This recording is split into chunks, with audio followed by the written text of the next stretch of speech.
আপনার ফোনে ডিলিট হওয়া আগের সকল ভিডিও বা ছবি আপনারা যদি পেতে চান, তো আপনারা কিভাবে পারবেন আগের ভিডিও এবং ফটোগুলো আনতে? তো তার জন্য আমাদের প্রথমে একটা অ্যাপস ডাউনলোড করতে হবে। তার জন্য আমি প্রথমে যাইতেছি প্লে স্টোরে। তো প্লে স্টোরে আসার পর আমরা এখানে থেকে লিখবো ফাইল রিকভারি লেখার পর আমরা দেখেন একটা অ্যাপ পেয়ে যাবো। এই যে নিচে আসেন, এই যে দেখেন এই অ্যাপটা। তো এই অ্যাপটা আমরা ওপেন করে নিব, আপনারা ইনস্টল করে নেবেন। আমার ইনস্টল করা আছে, আমি ওপেন করতেছি। তো ওপেন করার পর দেখেন এখানে একটু ওয়েট করতে হবে। তো ওপেন করার পর আপনাদের কাছে যতগুলো পারমিশন চাবে আপনারা দিয়ে দেবেন। তো ওগুলো সিম্পল ব্যাপার, ওগুলো আমি দেখালাম না। তো এখানে দেখেন ফটো আমি রিকভারি করব। এখানে ভিডিও অডিও যত কিছু সব কিছু রিকভারি করতে পারবেন। তো আমি ফটো রিভিউ করবো। তো ফটো ক্লিক করতেছি। এখানে একটু সময় দিতে হবে। এখানে একটু মধ্যে টাচ করলে দেখেন এখানে আমার ফটোগুলো রিকভারি হতে।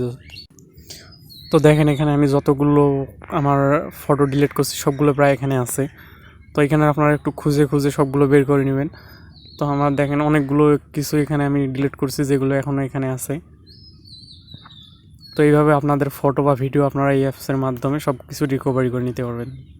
অসাধারণ ট্রিক্স পেতে আমার ফেসবুক পেজটিকে ফলো এবং ইউটিউব চ্যানেলটিকে সাবস্ক্রাইব করে রাখবেন।